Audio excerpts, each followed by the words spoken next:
I want to welcome you to the 32nd California Social Welfare Archives Annual Awards Reception. I'm Esther Gillies. My name tag is already lost, so you just have to remember that. I'm President of the CSWA and your program host for today.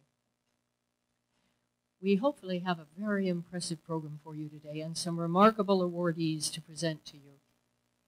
But first, let me take just a few minutes to thank some of the many people involved in making this event and the work of the CSWA possible.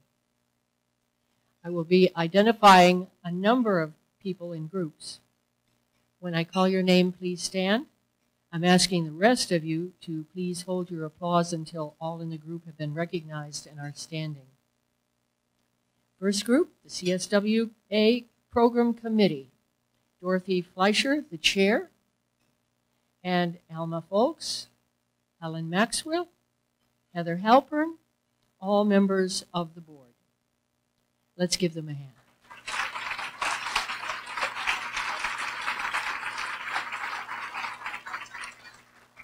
Other members of the CSWA board present today, Bill Dombrowski. I know Bill's here. There you are, Bill. Suzanne Dworak-Peck, Colleen Friend, Barbara Hitchcock, Mitch Mason, Asha Jayasinghe, and Claude Zachary.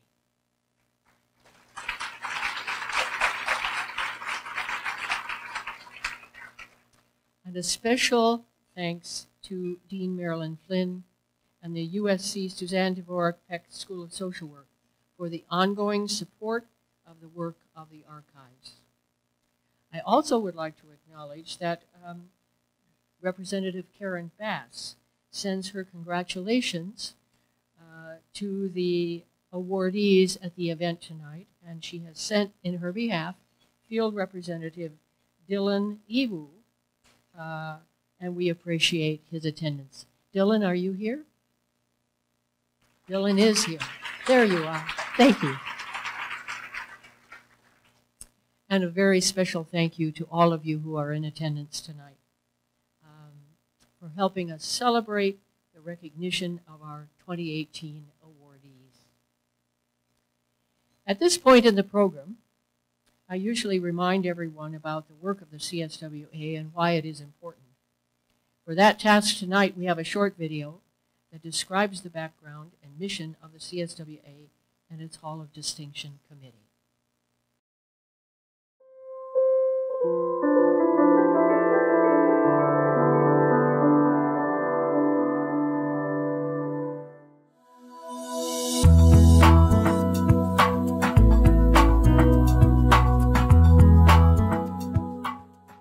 In 1979, the California Social Welfare Archives, CSWA, was established by a small group of dedicated social workers who were deeply committed to ensuring that the theories, knowledge, and understanding achieved by their generation were preserved for future scholars, social welfare advocates, and social workers. That the countless advances achieved in social welfare during past decades would not fade away and be forgotten. And that past and present information would always remain available to inform students, historians, and those influencing programs, legislation, and social justice in California.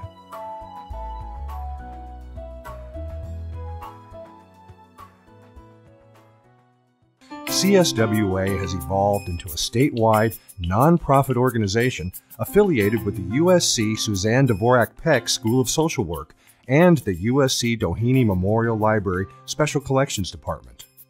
Today, CSWA curates a rich, one-of-a-kind collection of social welfare documents and oral histories, which enables users to examine linkages between the past and present and develop deeper understandings of today's issues and create a historical foundation from which to address future social welfare problems and solutions.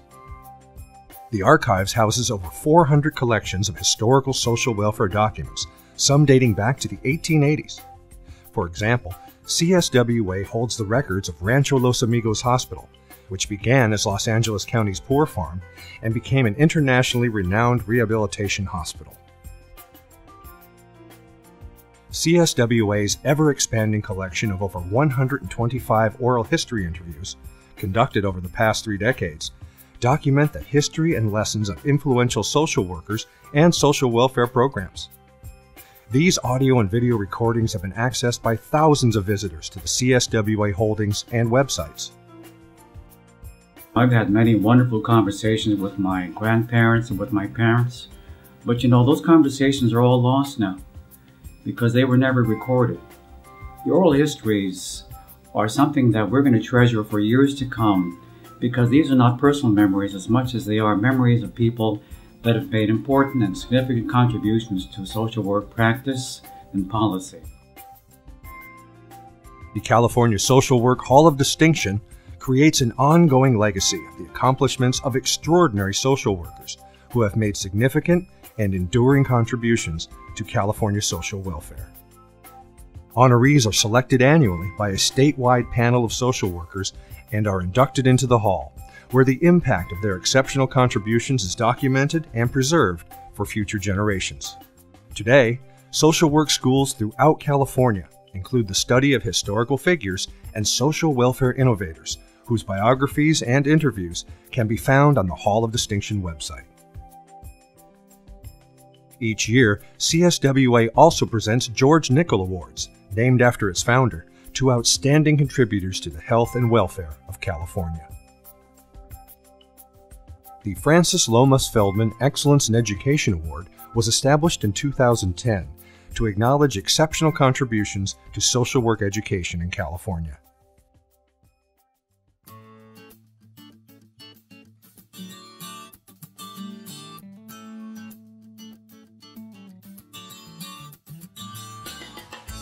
Join us today to support the success and the future of the CSWA. Please visit www.usc.edu/CSWA.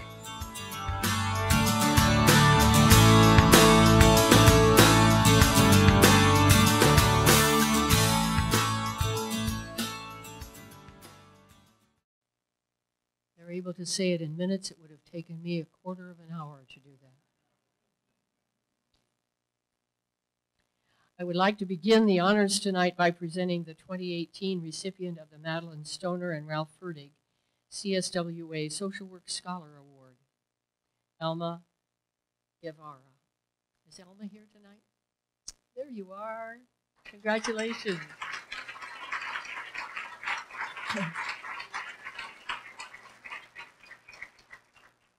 Alma is a student at the USC Suzanne Dworak-Peck School of Social Work and has been described as a brilliant, shining star with an exceptional future ahead.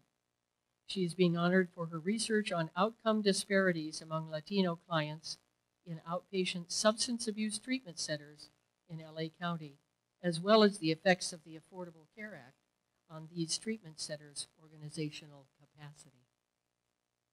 Congratulations, Alma.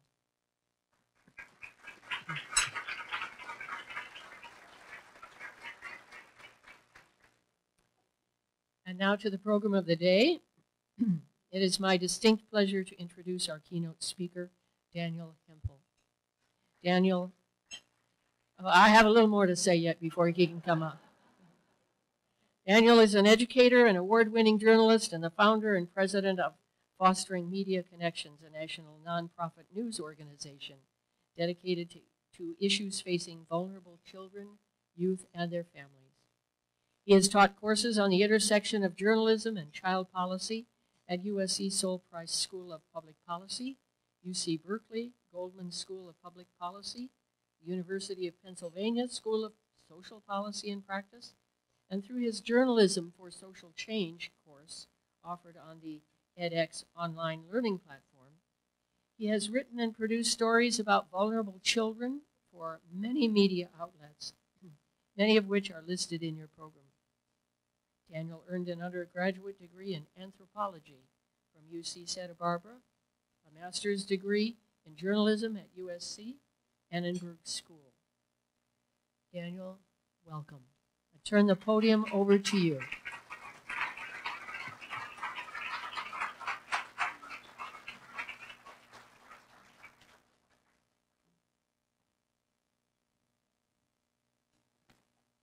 Hello, everyone. How are you? it was nice to hear that I went to Santa Barbara at one point. You know, you start getting further along in your career and you forget about what you did when you studied in college way back those years ago. I'm exceedingly honored to be here tonight because the work I do is really focused on trying to tell the stories of vulnerable children and vulnerable populations. And throughout that work, I look out and I found many social workers that I look to understand the way these systems work, to understand how to find solutions to the problems that these children face, the children in the foster care system or the child welfare system. And I also know, and the reason why I really got into what I do is that I noticed very early on that the popular narrative in the news media, the one that we all consume, is focused on these isolated cases of tragedy. A child's death, a social worker who missed the signs that something bad was going to happen. And the result is that you have a public perception out there that the system that serves these vulnerable children is broken, that the workers in it are inept, and this not only hurts the children that are in the system by virtue of associating them with this broken system, but it also hurts the workers, hurts the morale of the workers, and maybe equally importantly, hurts the opportunity for the public to have the political will to support these systems that serve not only children but vulnerable people. I think the government does a very bad job of promoting what the government does well. And in the field of child welfare, I think this is exceedingly true. And when we're talking about the work that drives me, it's really about changing what the perceptions of these systems are. How do you move past this isolated tragedy towards the more nuanced, full picture of what the system is? Not because that's a PR pitch, but because that's the truth. And that's what's important. And when we think about it, we're talking about an issue that's not about 437,000 children in the foster care system today in the United States. We're talking about rates of investigation of American children across this country, that by the time they turn 18, 1/3 of every child in America, according to researchers at Yale, will have been investigated for child abuse by their 18th birthday. For black families, that's 1 in 5. I mean, that's 1/2. So what you're talking about is a very big issue that has very big implications on the future of our society, and the way we cover it, I think, is inadequate, and that's why we developed the organization we did. And what I've mulled over throughout this time is the idea of journalism in the best interest of the child. So what that really means is that there has to be a marriage between the systems that serve children that are loath to have the reporter go in, or the juvenile dependency courts that are presumptively closed in half the states in the country. And there has to be an agreement with those, with the systems that serve children, and then also the journalists, to trade transparency for responsible and ethical journalism. And when you do that, I believe you have an opportunity to really tell the full story. But it requires journalists to think about the best interest of the child above the interest of their own byline, their own push to get a story out, and their desire to get a department head fired or get on the news. So I'm going to talk briefly about some examples of my work and others' work that has sort of led me to evolve towards embodying this ethos of what I think coverage should be. And I'll leave with some ideas about how you make this kind of journalism, where you've got this marriage of the system and the journalist's in a way to tell true stories possible. So it's not. So it's more of the standard than the anomaly. One of my first stories about foster care, I came across this. I knew I had written it, but I wanted to put it out of my mind. And that's not a joke. I mean, I really didn't want this in my mind. But in 2007, I wrote a story for the LA Weekly. The headline was, "Alleged Thieves Still on County Payroll." My lead for that story was 4 Los Angeles County employees who allegedly diverted special funds intended for foster kids into nights on the town for themselves and their pals, and whose names have been vociferously protected by the government for a month, are still on the job. So this was a story about a mentoring unit within LA County's Department of Children and Family Services that had amassed a bunch of tickets to go to the play Wicked, which was the musical Wicked, which was very popular at the time. I see Mitch nodding. Maybe you remember this episode. And there was an audit, and it came out that these tickets were being used by some of the workers themselves. The backstory is that there was a reason for this. It doesn't ever look good, but they had to spend the money before the end of the year. But they're taking these tickets. And I was stonewalled by the Department of Children and Family Services. They would not talk to me. They would not give me any information. So I worked around them and got the story I got. And I was so upset that I didn't get, I think I became more aggressive in my coverage by virtue of them trying to push me out. One insider in the county told me for that story about the department. The department counts on you, the media, wearing yourself out. They are bigger and they are more numerous than you. They go on like cockroaches after the nuclear holocaust. This is not my words. Everybody is dead and they are still there. So this was the quote about the way the Department of Children and Family Services treated reporters at that time. The result of this was years later I ran into a man named Bill Gay, who ran that mentoring unit. And Bill told me that after those stories, the unit got disbanded. So it's really hard to say that to a group of social workers.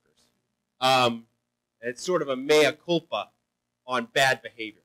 And that was a real telling moment for me, that the words that we put into newspapers have real power. And that's not the way we have to do it.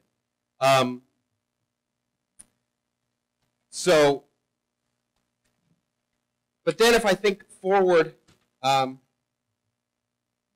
were other instances where I started to evolve, and I think that they can be indicative of the way we can go.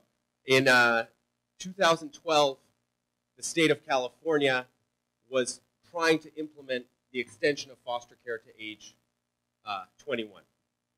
In that year, there were 2,166 children that turned 19 the first year they rolled out this expansion. And because of that, to save money when they did the deal at the State House, they made it so this was phased in. So you had these 2,100 kids who were going to get kicked out of the benefits of the foster care system. There was a young man named David Colby, who was 19, who had Asperger's, who was in a foster home, but had gotten into UC Berkeley, and the Contra Costa County wanted to terminate his case because he had turned 19 during that year when the other kids were getting extension of foster care. Kind of arbitrary. And I went down to the courthouse to write a story. I went down with a reporter from the San Jose Mercury News, and we tried to get in. The judge kicked us out. Simultaneously, Judge Michael Nash had opened the courts here in Los Angeles County, allowing reporters in.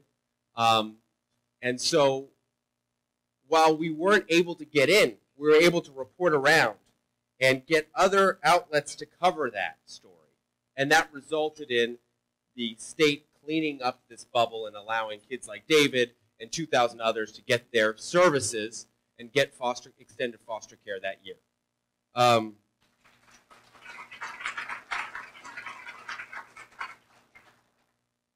about this point with openness of the courts and the access that the media gets. Also, while Judge Michael Nash was the presiding judge of the Juvenile Dependency Court, I had the incredible luck to work on a documentary film production with this beautiful life partner of mine, Lauren, wherein we were able to get access to the courts and bring videos into the courts and shoot an episode of Lisa Ling's show when it was on the Oprah Winfrey Network that told the story of the system. And I think the Department of Children and Family Services workers who helped us get that story done, and that the people who were involved, including the families. We met a young woman who had just had her child removed. We were there in the court when she was told that her baby wasn't going to go home with her. And we were there to capture that, and by virtue of the transparency we were given, because of the environment that Judge Nash had tried to produce and which DCFS had stepped into, we were able to produce something that won an award, the National Association of Social Workers Award, which I'm very proud of because it's the National Association of Social Workers, but more importantly, was able to tell a full story of what these systems are in a humane way and with transparency, with nobody getting burnt.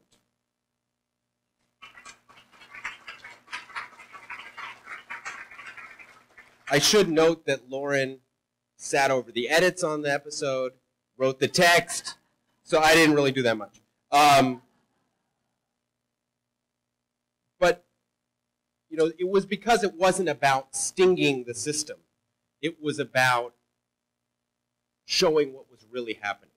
And that's the kind of storytelling we can do if we're willing not to focus in on only the salacious details and realize that the bigger stories are not the ones that always garner the headlines. The bigger stories are, I think, often the everyday work that social workers are doing and the everyday work and the everyday lives that these young people are leading. So more recently, I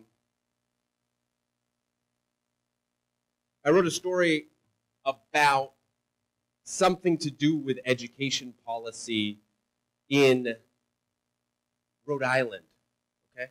Rhode Island. It's a tiny state, but it's going through some stuff that will have some big implications. I'll just read you the lead of this story and tell you what happened. Her mother deported, her father incarcerated. 6-year-old B. Doe entered Rhode Island's foster care system in 2005. By 2017, the girl-turned-teenager had changed residences no fewer than a dozen times as she bounced through foster homes and treatment facilities. All that jostling meant repeated school changes, an experience faced by many foster youth that is known to hurt their academic prospects. That cycle was about to repeat itself again this past fall as Vito was beginning her senior year of high school. But this time, she had the federal law on her side.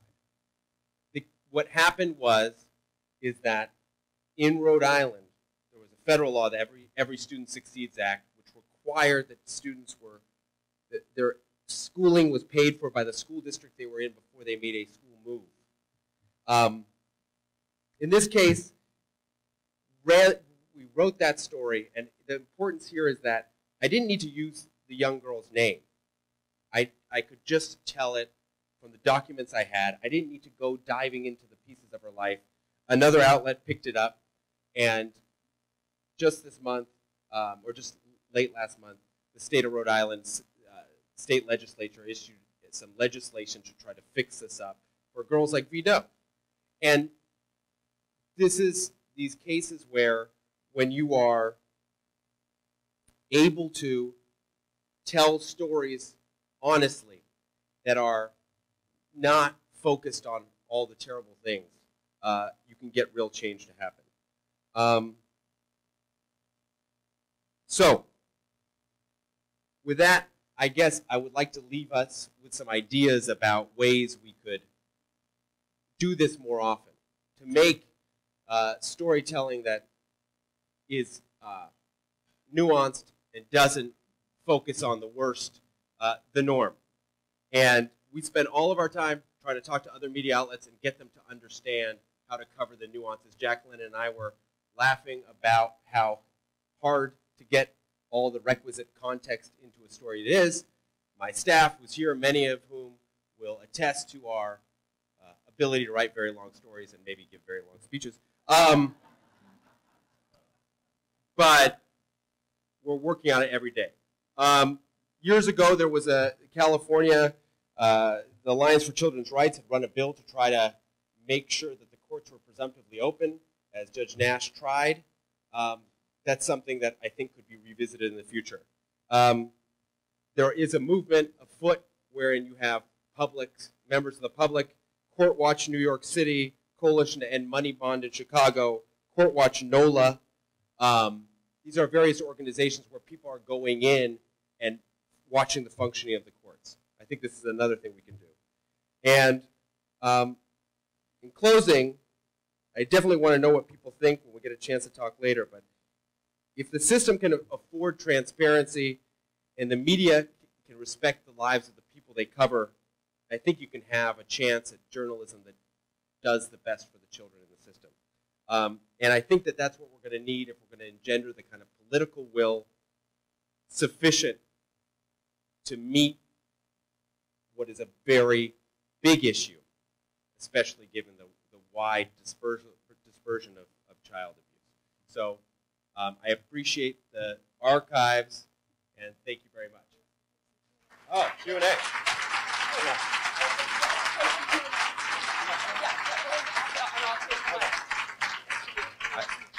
I think there's some time for Q&A.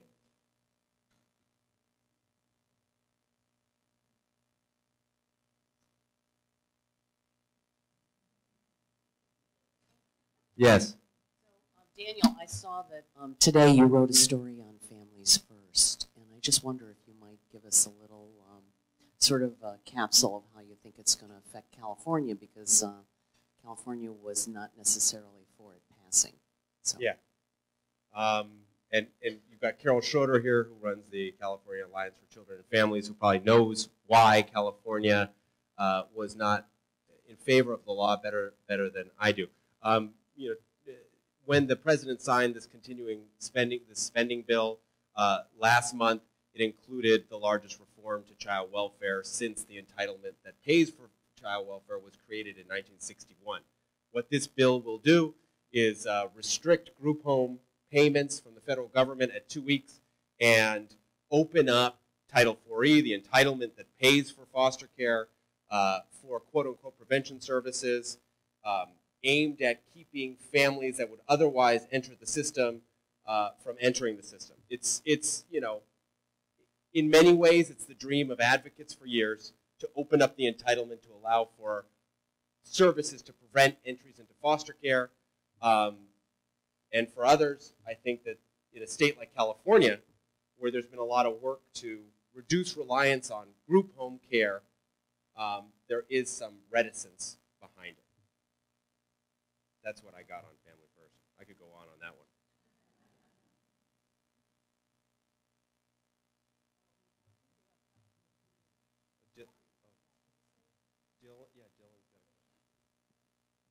Hey, Daniel. Hey. Thanks.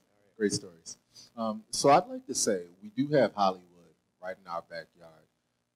And I want to know, based on your experience and what you think is possible, what role is there for media in shaping the policy landscape and furthering the discussion around child welfare and foster care? Are you talking in terms of like entertainment, or are you talking about just media more broadly speaking?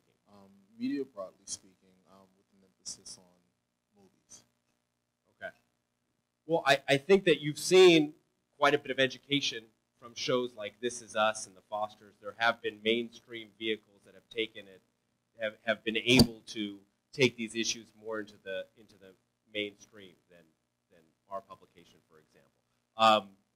So I think that there's a lot of strength in doing that, and I know that, you know, your boss can call a meeting and bring together some producers and get them to think about storylines that they should be integrating into their shows, into their TV.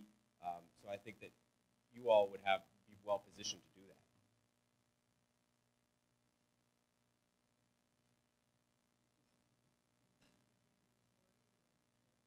another favorite story. I thought I had run long, so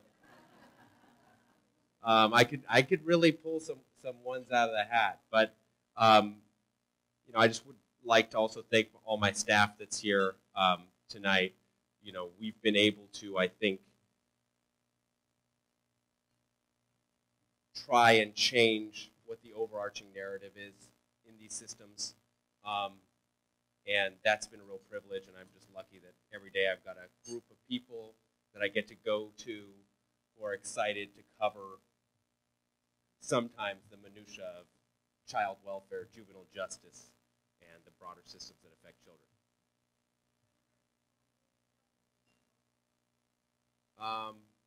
We use Steve Lopez from the Times. No, I've never actually. Yeah. Yeah, the soloist, of course. Right. If you want to make an intro, I'm happy to meet him. Thank you so much. Thank you.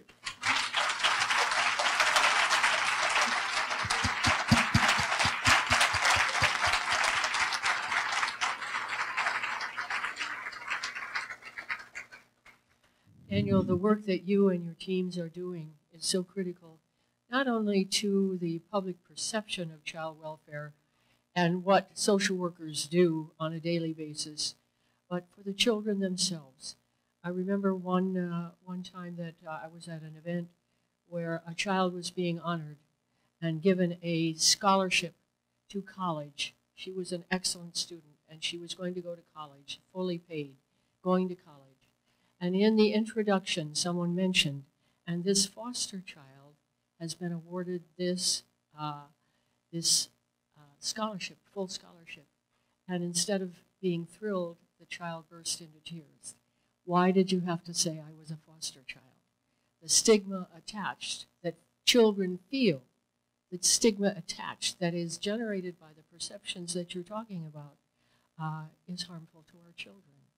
And so for our children, we need this change, and the work you're doing is remarkable. Thank you so much.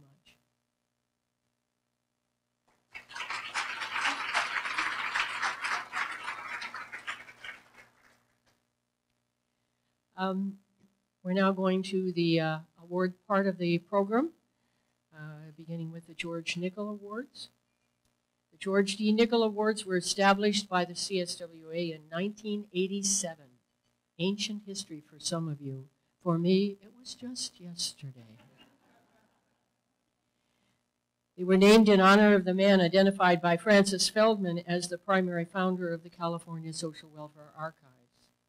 The awards have been made each year since to individuals whose contribution to California social welfare have been outstanding and warrant special attention and recognition. The list of past honorees is in your program. Some of them are with us here tonight. Monica White. Monica, would you stand?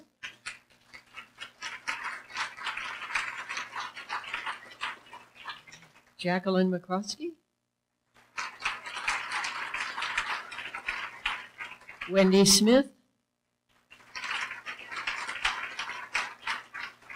David Kuroda.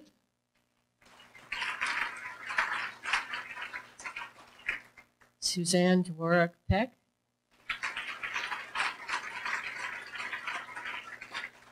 And Michael Nash.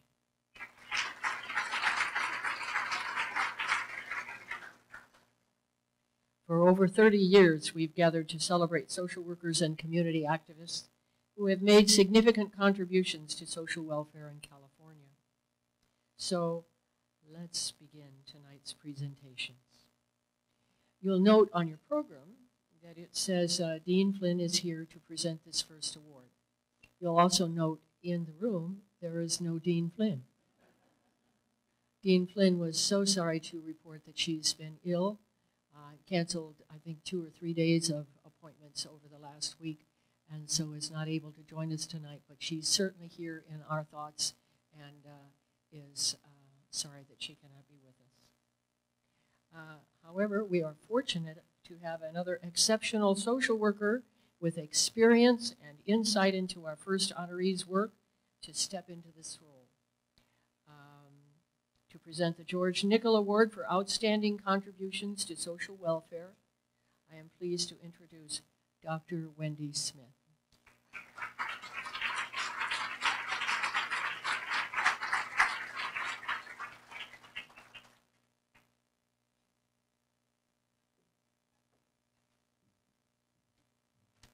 Good evening, everyone. Having heard from Daniel just now, he probably needs no further introduction, but I'm just going to do it anyway. I am privileged to stand in for Dean Flynn tonight to recognize Daniel, a remarkable individual and the recipient of the George Nickel Award for outstanding contributions to child welfare.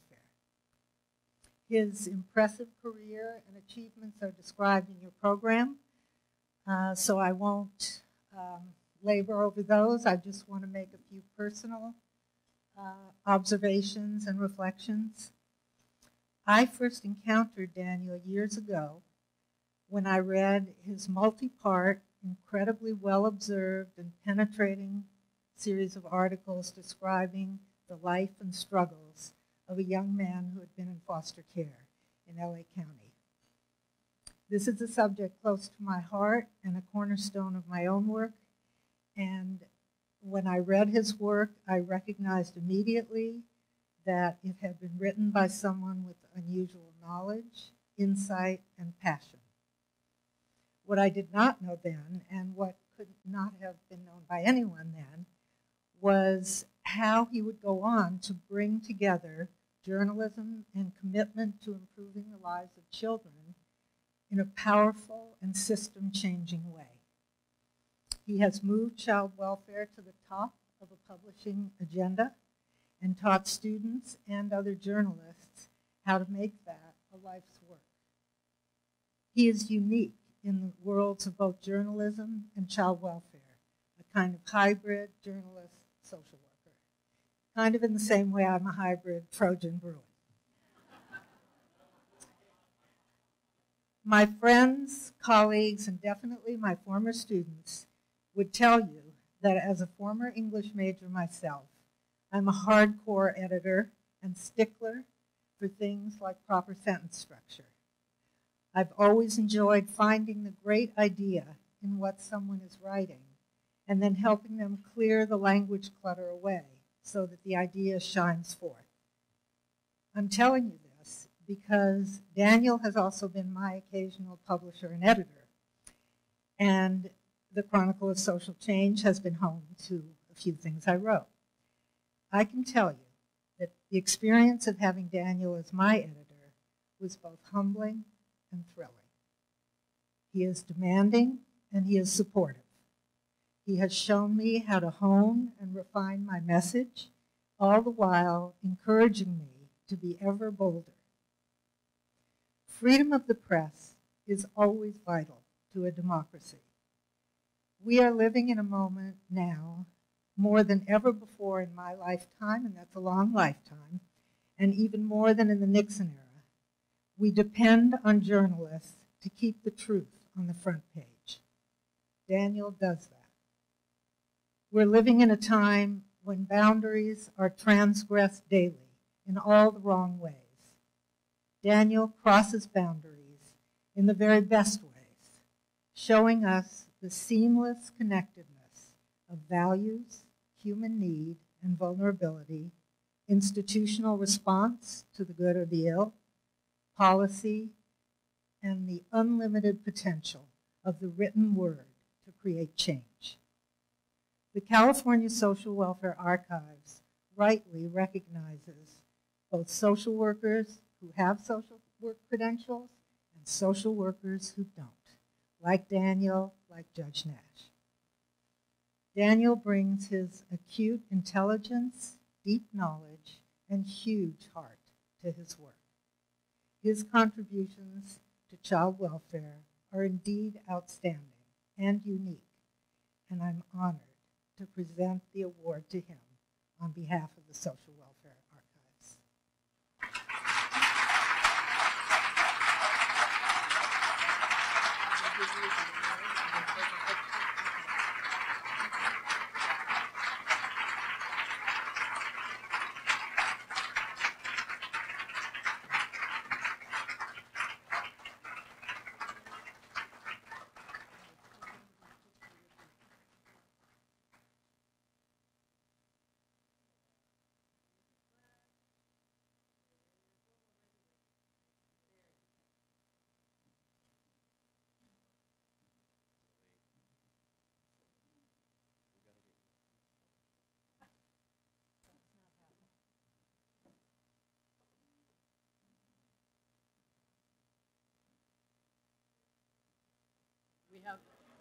We have plenty of time. We have plenty of time for comments, Daniel.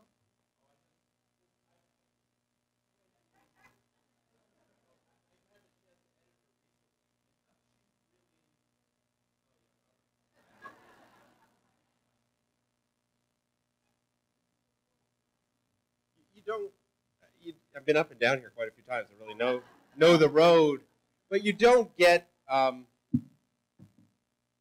don't think I've ever had something so kind and generous given to me. It's just that was incredible, Wendy. I mean, the social work archives, but Wendy to say that, you know, it's been really fun. You know, she's writing this stuff about what immigration, the trauma of this policy to separate families at the border, and she's writing about it in a way that marries the science, the brain science, and the pain, and very good grammar, all together so well. And so and then I get so tepid. You know, when you're editing somebody who's good, then you don't want to send back remarks or comments. But then there were some cuts, and it continues to be cuts. So, but that was a really big honor. Thank you so much. Thank you. Thank you. Thank you.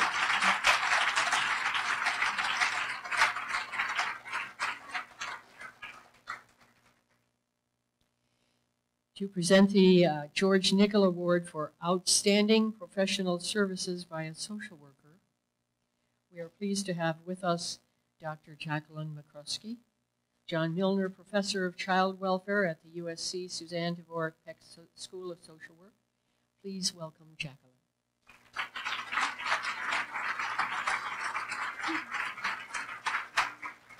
I love this event.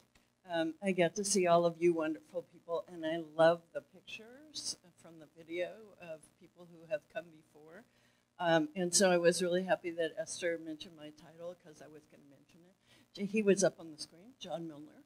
John Milner was really, really important in terms of the development of child welfare here in California and in LA, and he did it from the USC School of Social Work. And so I got to know John. He was a great supporter of the school, and it's really important, the work that the Social Welfare Archives do. It's fabulous in so many ways. I'm also really delighted to be able to introduce my colleague and friend, Alex Morales. I was trying to figure out exactly when we met Alex. It was sometime in the 80s, but I'm not sure exactly when. Alex came to Children's Bureau of Southern California, where I had been working with the then director, Judy Nelson, to try to figure out how to evaluate some home-based services programs. And it was turned out going in homes is really different than staying in your office and having people come to you. And so we were trying to figure out, how do you count for that? How do you, anyway. And Alex came in at about that point in time, and we all together, along with a fabulous staff at Children's Bureau, developed something called the Family Assessment Form, which I'm really proud is still in use, because it speaks to the power of having the people who actually do the work, developing the instruments and the measures for how you know good work when you see it.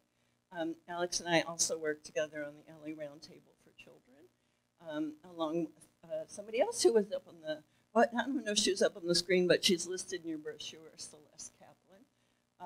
And we've worked on a lot of other things over the years that I won't remember all of them, but he's been a very good friend and a very close colleague for a long time. And so having the social welfare archives recognize Alex in his professional achievements. Alex is a consummate social worker. He is a visionary, and that's exemplified not only by where he's led Children's Bureau in this time, in his creation of the Magnolia Family Center, and his godfathering of the Magnolia Community Initiative.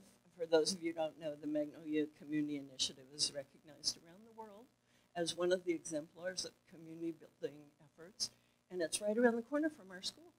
So that works. So Alex and Children's Bureau have graciously hosted students and faculty and events and all kinds of things over there. We recently recruited him to teach for us. That's pretty wonderful too. He's also very humble. So when he says his remarks, I fully expect him to say, I didn't do any of those things all by myself. And certainly he didn't. He's also a fabulous team leader and has assembled a wonderful staff at Children's Bureau, and amongst the many partnerships, I think the Community Initiative has something like 75 partners or something. Community Initiative covers a 500-block area, and so just figuring out who the 75 partners are in that area is one accomplishment, but really engaging community and residents of the community in this work at the very ground level is really an extraordinary accomplishment. Those of you who remember C.P. Snow, who basically said there are two cultures. There's the scientific culture and there's the humanist culture, and never the twain shall meet. Well, we're trying very hard in social work not to make that be the case anymore. But Alex is also an example of someone who is a scientist, and your undergraduate major was, I was going to say physics, but then I thought I'll probably be wrong. So he's a physicist and a social worker. It's not the most usual combination, but it turns out to be a really good one. He's a very clear thinker, very interested in the proof, the evidence, and the demonstration of what works, and he's also an amazing social worker and humanist in his interaction skills with everybody. He exemplifies strengths-based practice, which is something we say a lot but can't always figure out how to do. And I think one of the things I admire most about you is your belief in the capacity of everybody, from the children, youth, and families that Children's Bureau and you serve, as well as the organizations and the whole community, to rise to the occasion and to be able, if given the opportunity, to realize their full skills and their full potential. So it is truly an honor to be able to introduce Alex Morales, and I'm just so pleased you're accepting an award from the Social Welfare Archives. It's fabulous.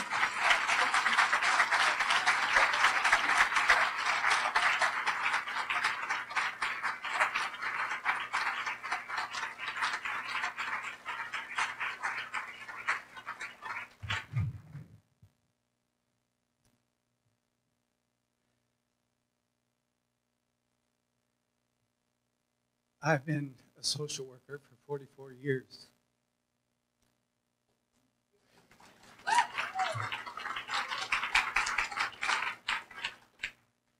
I don't know how I got here. The truth is that until 1992, it was just a job and a lot of smart career moves.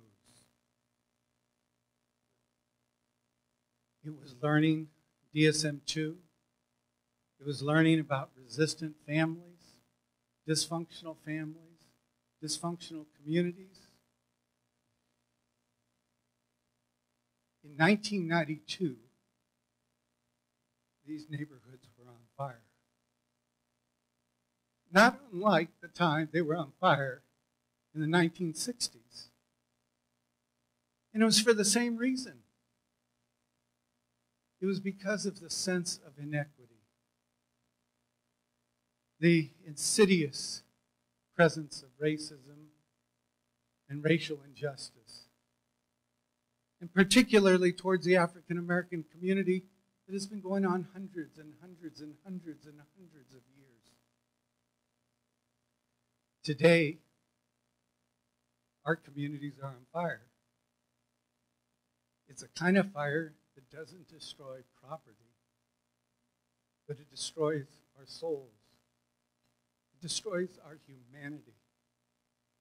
It undermines our connection and empathy for one another, and we somehow get caught in the decision of our survival and who should be tossed out of the boat because we don't think there's enough food for ourselves. In 1992, Jacquelyn McCroskey was there, and others in our community leaders gathered with much discouragement about what could we possibly do. I didn't want to remember April of 1992 as a year of discouragement. I wrote 4 goals. 1, related to the kind of parent I wanted to be. 2, the kind of father I wanted to be. 3, the kind of person I wanted to be. And 4, the kind of difference I wanted to contribute to. I have read those goals every day since that April of 1992. And as I retire from my role as CEO of Children's Bureau, and honored to have Ron Brown now be in that position, I have not retired from reading those goals every day.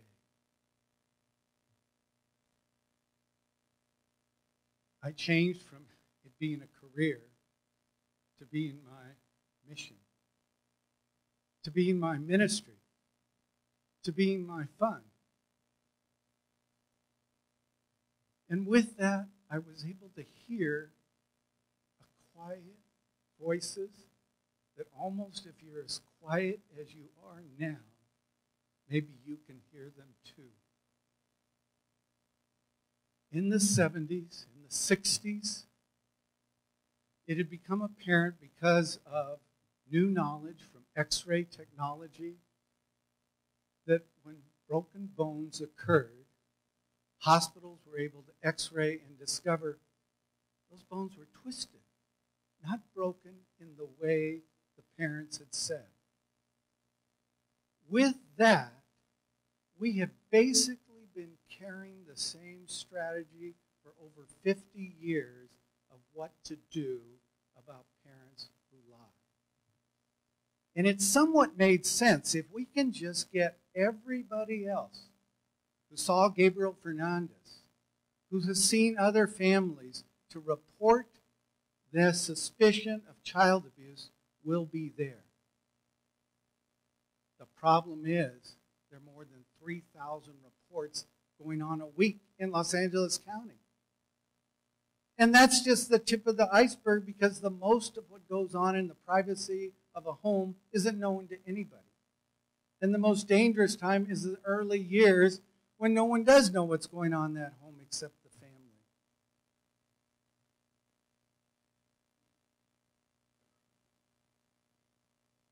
What I started listening to is not the voice of reason from the medical field saying if we can just get people to report what they see. I started thinking, I started listening. I hear the voice of the child in the womb saying, "Can you help me? Can you spare me from all the social ills that rob my parents of their future?" And I started to hear with that the voice of the parent saying, "Can you help me give my child a better life than what I had?" I didn't hear the resistant family or dysfunctional family in that voice. And then I can hear the unspoken words, the regret of the foster child that's not spoken, but it's there. I wish somebody could have helped my family so I wouldn't have to be here. So I wouldn't have to be moving from home to home or institution to institution and out to homelessness. Those are the voices that have driven the importance of moving from the traditional way that our society has approached social problems, is to treat them after the fact. And if we discuss prevention, it's about trying to catch it just before that point of a child abuse report.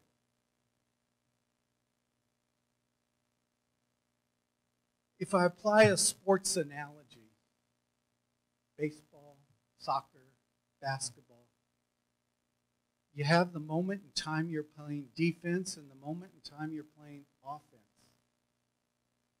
Our traditional solutions that we use in our society to come after the fact are the defense. They try to keep the problem from getting worse. But you can't score points if you don't play offense. That's the power of prevention. And the challenge that we have in our society today, and it's not just since the Great Recession, it's not just the president that we have, it's an era that we're living in of limited financial investment by government and limited financial resources of philanthropy. We need a new strategy. We need innovation. We need new ways to approach prevention and to get to the scale of the problem under the limitations of those financial resources from government and philanthropy. And what I'm learning is you can find new resources. It can lead to organizations behaving in a different way, providing services but then going beyond services to provide what we all benefit by, our social connection, important knowledge and information that we need, support to give us the resiliency that we need in tough times.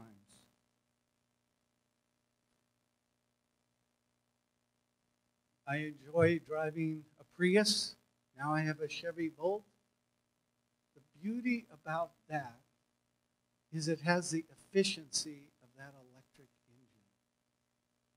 Our traditional solutions are the gas-guzzling, motor driving portions when you need to accelerate and go up high hills. The electric engine we need to take advantage of and recognize is not the dysfunctional community. It's the power of the residents who live there, who are most concerned with their lives and futures, who are the strength of providing that electric hum that can allow a community to be strong and to make that difference in partnership with organizations who are going beyond services.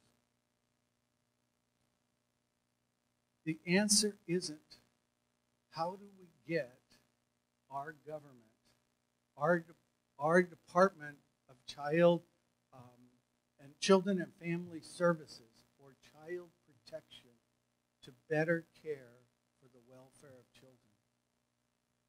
We need to be able to broaden the ownership in our society for the care of those children.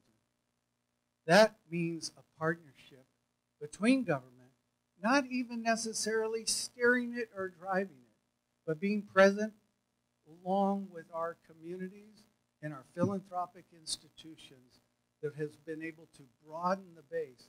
In this way, we can get to scale under those conditions of limited financial resources from government and philanthropy.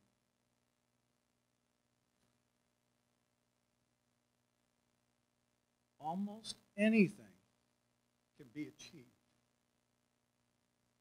if my ego and your ego and the egos of our institutions don't get in the way.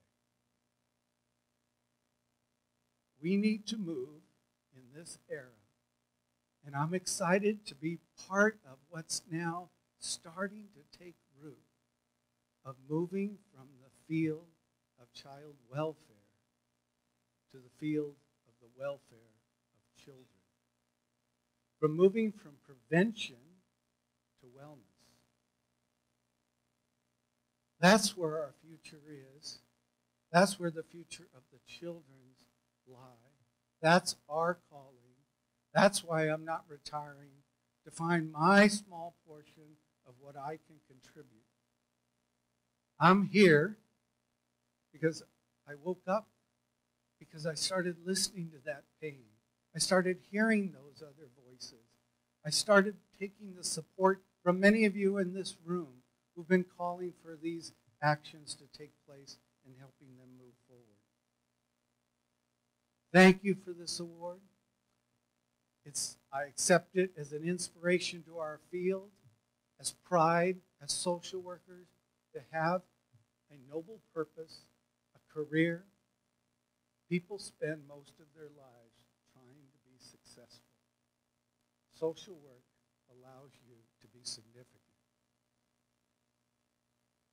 Once upon a time, while walking through my very ordinary life, I met Martha, and life has been extraordinary ever since. Thank you, Martha.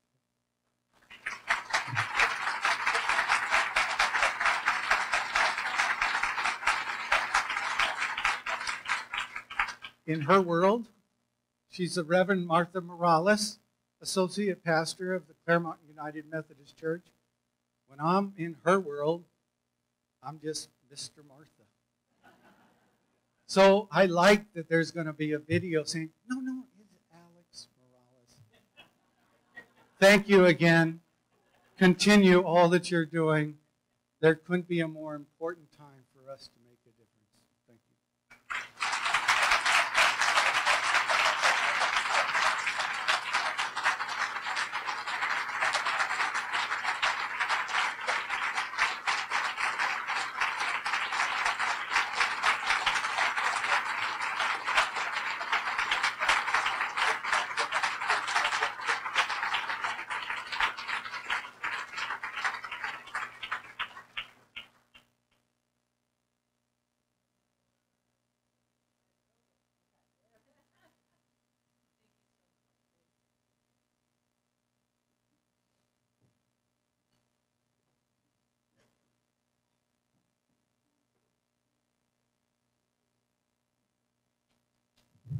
Alex, absolutely inspirational.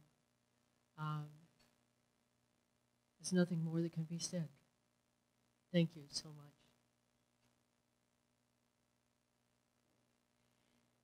In 2010, the CSWA introduced the Francis Lomas Feldman Excellence in Education Award in honor of Frances Feldman, one of the founders of the CSWA, and a professor emerita at our school until her death in 2008. The award is presented annually to acknowledge extraordinary contributions and innovations in social work education. Susan Van Zabern, Director of Riverside Department of Public Social Services, DPSS, was unable to be here today, but wanted to make sure that the department had the opportunity to express its gratitude to Dr. Nelson, the recipient of this award this year. They wanted to acknowledge the years of dedication and support of the department staff. So, given that we're in the age of technology, we'll present Susan Van Zabern. Good evening, everyone. I am Susan Van Zabern, Director of the Riverside County Department of Public Social Services. It is truly an honor and a privilege to share with you some of the accomplishments of Dr. Tena Nelson and why we believe she is so deserving of the esteemed Francis Lomas Feldman Excellence in Education Award. Dr. Nelson is a graduate of the USC School of Social Work, and she remains friends with many professors, notably Sam Taylor and Francis Feldman. She also collaborated with and maintained relationships with all subsequent School of Social Work deans, including Marilyn Flynn. In 2005, Dr. Nelson and her late husband, Festus Webley, received the prestigious W. June Simmons Distinguished Alumna Award for outstanding accomplishments in the field of social work. For many years, Dr. Nelson held the position of Staff Development Officer in the Riverside County Department of Public Social Services, where she facilitated supervisory and management training courses for the department. This was her 8-to-5 job, and beyond that, over the course of her career with the department, Dr. Nelson and Mr. Webley maintained a private psychotherapy practice, co-founded the Nelson Webley Corporation, serving as an educator and a marriage and family therapist, and worked as a clinical supervisor for social workers. Over the years, Dr. Nelson has provided thousands of hours of clinical supervision for several hundred social workers in Riverside County. We have enjoyed a relationship in excess of 40 years with Dr. Nelson, and the department is immensely grateful to have her as a resource to nurture the growth of our social workers. In 2015, Nelson and Webley hosted nearly 100 guests at their home at an evening event launching the USC Social Work Initiative, part of the historic campaign for the University of Southern California to provide the investment necessary to develop highly trained social worker practitioners and visionary leaders. Tena, we thank you for your untiring devotion to the field of social work and continuing education. You are truly an inspiration. Enjoy this special evening. Thank you. And just to add to that 2-minute introduction, Dr. Tena Nelson's career began in Riverside DPSS. Over the years, her impact as an instructor, a counselor, a mentor for social workers in both the public and private sectors expanded to reach hundreds. But I think maybe that's been thousands, Tena, of social workers in Southern California. In 1980, she and her late husband, Festus Webley, established a clinical licensure program. This enriched the individuals with whom they worked and resulted in improved retention of the professional staff working in Riverside DPSS. She and her husband were instrumental in creating opportunities for off-site professional training for DPSS social workers. They partnered with universities, beginning with USC in 1986. This first program was offered at the Riverside County Department of Public Social Services. It provided classes at convenient locations and times to accommodate the schedules of full-time employees and make it possible for public employees to secure an MSW. This program was so successful that the need for a professional school of social work in the area became clear and led to the creation of the MSW program at the California State University, San Bernardino, where in 1991, Dr. Nelson became Director of Field Education. Dr. Tena Nelson has contributed to and enhanced professional social work education in the Inland Empire across a broad scope of practice. She provided access to education for degree candidates, offered licensure preparation, and provided post-degree continuing education. Additionally, she maintained a private practice, taught courses at Chapman College, the University of Laverne, and USC, among others.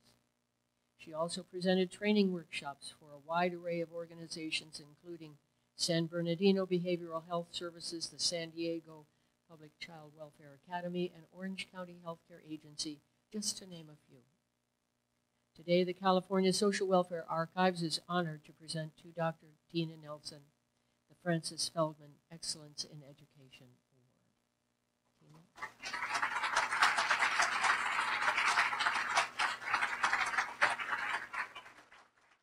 First, I'm thanking Esther for this wonderful invitation, wonderful opportunity. Also want to thank Suzanne Dworak-Peck. That's one of the esteemed people in this group of my very many esteemed people. and of course Dean Flynn, but unfortunately she wasn't able to make it.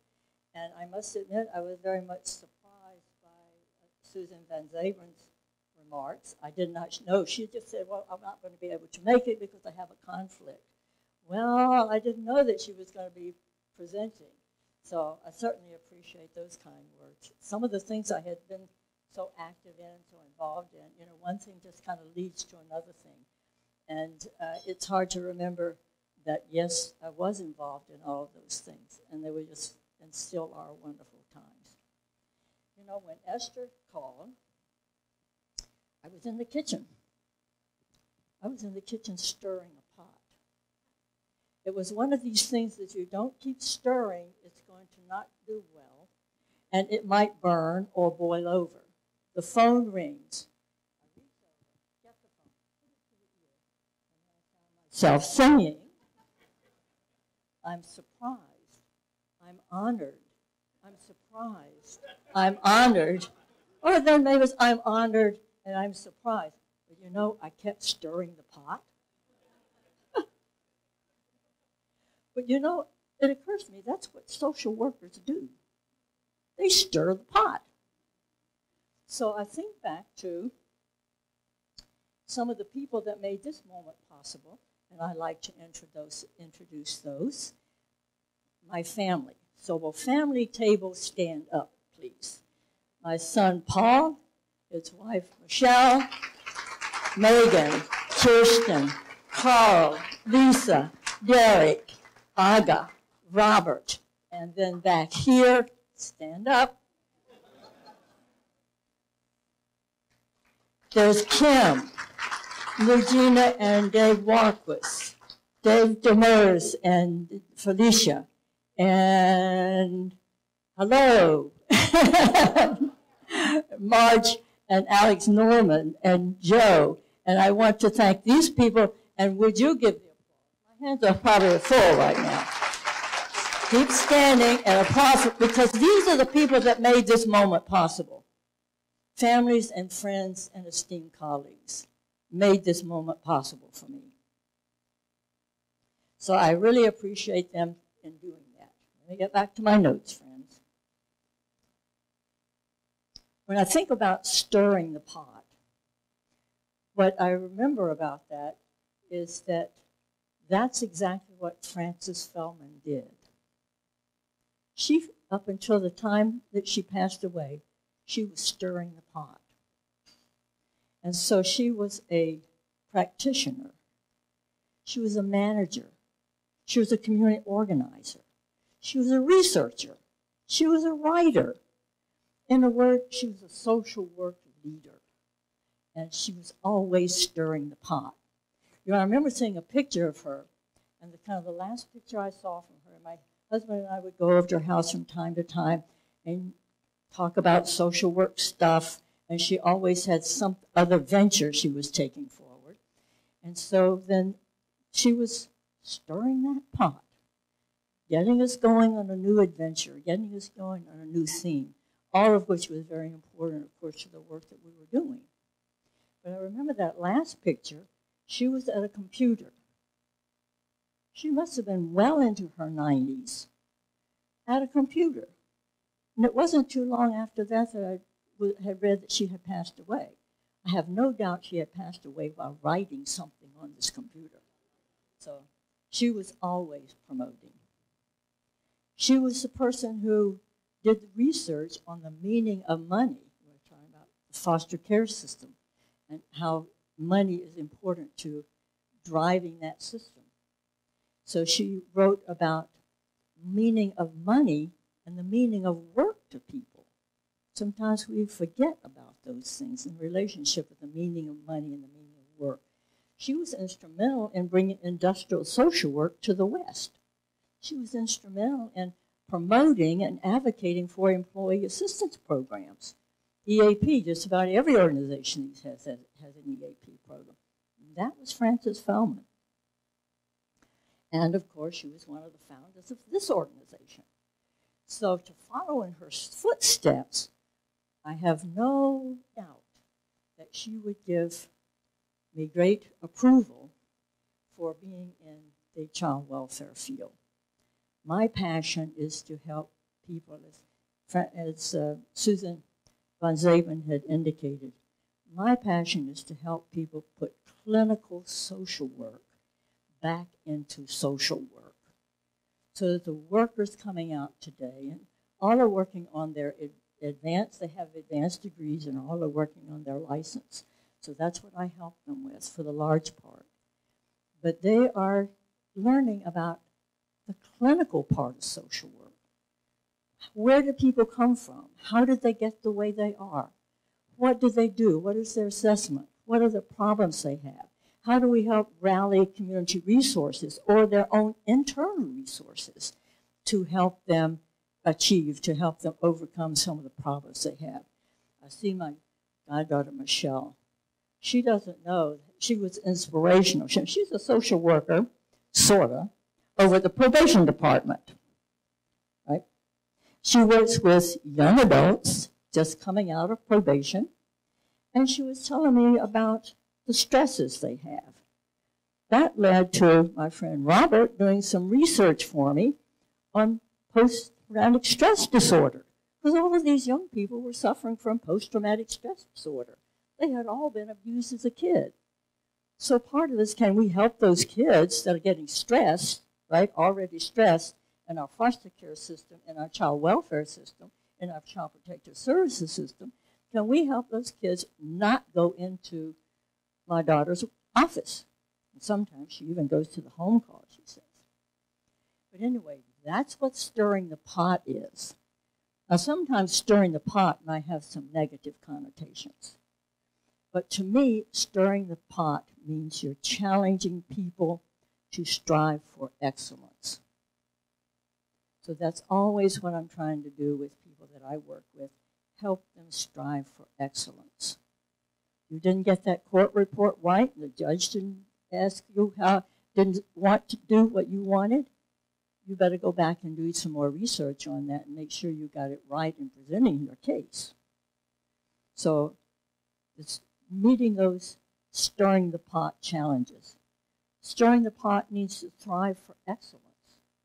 Stirring the pot needs to stir for social reform.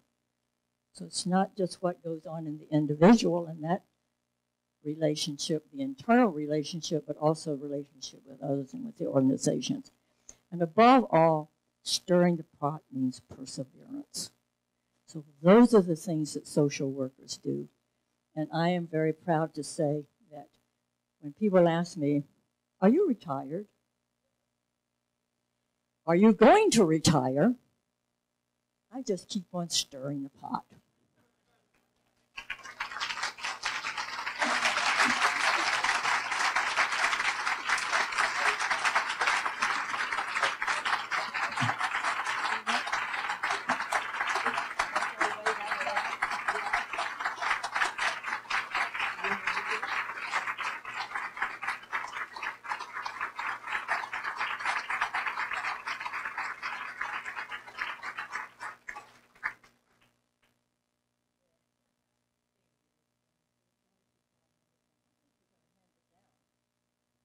I promise it was just tea.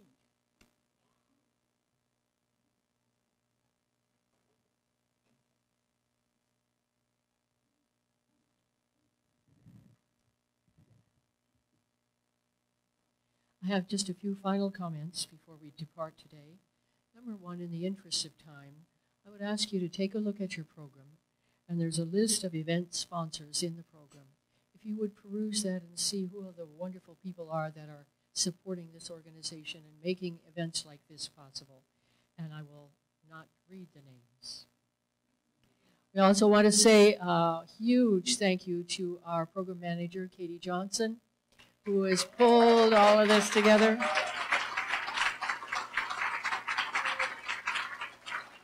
And I want to thank all of you for your attendance and support.